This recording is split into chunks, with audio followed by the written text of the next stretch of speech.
குரங்கு அம்மை நோய் தொடர்பான வழிகாட்டு நெறிமுறைகளை தமிழ்நாடு பொது சுகாதாரத்துறை வெளியிட்டிருக்கிறது. குரங்கு அம்மை நோய் தொடர்பான வழிகாட்டு நெறிமுறைகளை தமிழ்நாடு பொது சுகாதாரத்துறை வெளியிட்டிருக்கிறது. தமிழகத்தில் குரங்கு அம்மை நோய் பாதிப்பு இல்லை என தற்போது வரை தெரிவிக்கப்பட்டிருக்கும் நிலையில் தற்போது காங்கோ மற்றும் மத்திய ஆப்பிரிக்க நாடுகளிலிருந்து வருவோரை பரிசோதிக்க அந்த வழிகாட்டு நெறிமுறைகளில் தெரிவிக்கப்பட்டிருக்கிறது. தமிழ்நாட்டில் யாருக்கும் குரங்கு அம்மை நோய் தொற்று பாதிப்பு இல்லை என தெரிவிக்கப்பட்டிருக்கிறது. மேலும் காங்கோ மற்றும் மத்திய ஆப்பிரிக்க நாடுகளிலிருந்து வரும் பயணிகளை பரிசோதிக்கவும் முடிவெடுக்கப்பட்டிருக்கிறது. இதற்கான நோய் தொற்றின் அறிகுறிகள் ஆகியவையும் தற்போது தமிழக அரசால் வெளியிடப்பட்டிருக்கிறது. இது பற்றிய கூடுதல் தகவல்களை வழங்குவதற்காக நம்முடைய செய்தியாளர் குணசேகரன் இணைகிறார். குணசேகரன், விவரங்கள். குரங்கம்மை நோய் பாதிப்பு காரணமாக உலக நாடுகளுக்கு உலக சுகாதார அமைப்பு எச்சரிக்கை விடுக்கப்பட்டிருக்கக்கூடிய நிலையில் தமிழகத்திலும் முன்னெச்சரிக்கை நடவடிக்கையாக பொது சுகாதாரத்துறை தரப்பில் வழிகாட்டு நெறிமுறைகள் வெளியிடப்பட்டிருக்கிறது.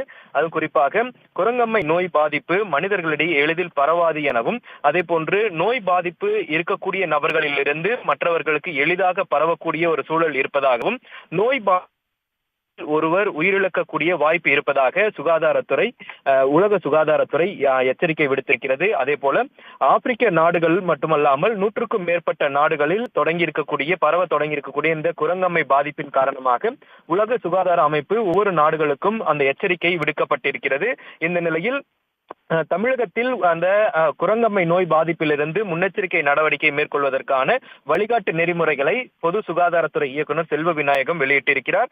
அதில் குரங்கம்மை நோய் பாதிப்பினை அவசர நிலையை எதிர்கொள்ள தயாராக இருப்பதாகவும், அதே போன்று மருத்துவ கட்டமைப்புகள் தயார் நிலையில் இருப்பதாகவும் பொது சுகாதாரத்துறை தெரிவித்திருக்கிறது. அதே போல நோய் பாதிப்புக்குண்டான அந்த அறிகுறிகள் என்று பார்க்கும் பொழுது தோல் அரிப்பு, அதே போன்று 2 முதல் 4 வாரங்கள் காய்ச்சல், தலைவலி மற்றும் தசைவலி, முதுகுவலி, சோர்வடைதல் உள்ளிட்ட பல்வேறு அந்த அறிகுறிகள் இருப்பதை பொதுமக்கள் அறிந்து அதற்குண்டான உரிய சிகிச்சைகளை மேற்கொள்ள வேண்டும் என தெரிவிக்கப்பட்டிருக்கிறது. இந்த குரங்கம்மை பாதிக்கப்பட்டவர்களிடம் இருந்து பரவக்கூடிய மற்ற மனிதர்களுக்கும் வாய்ப்பு அதிகம் இருப்பதன் காரணமாக மனிதர்கள் மட்டுமல்லாமல் பாதிக்கக்கூடிய விலங்கிடமிருந்தும் அந்த நோய் பாதிப்பு பரவக்கூடிய ஒரு நிலை இருப்பதனால் முன்னெச்சரிக்கையோடு கவனமாக இருக்க வேண்டும் எனவும், அதே போன்று தோல் புண்களை PCR மூலம் சோதித்து இந்த குரங்கம்மை நோய் பாதிப்பினை உறுதி செய்ய வேண்டும் எனவும் பொது சுகாதாரத்துறை அறிவித்திருக்கிறது.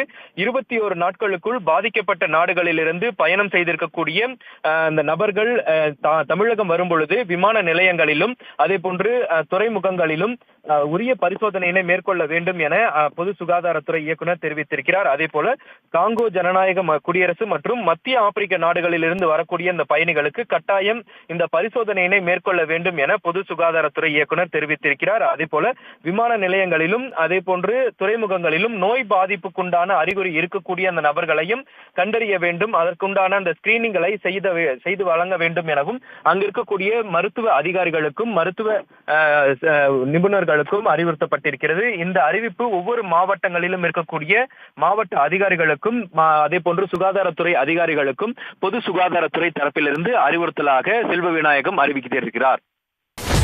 சன் நியூஸ் வாட்ஸ்அப் சேனலை ஃபாலோ செய்யுங்கள். QR கோடை ஸ்கேன் செய்து சன் நியூஸோடு இணைந்திருங்கள்.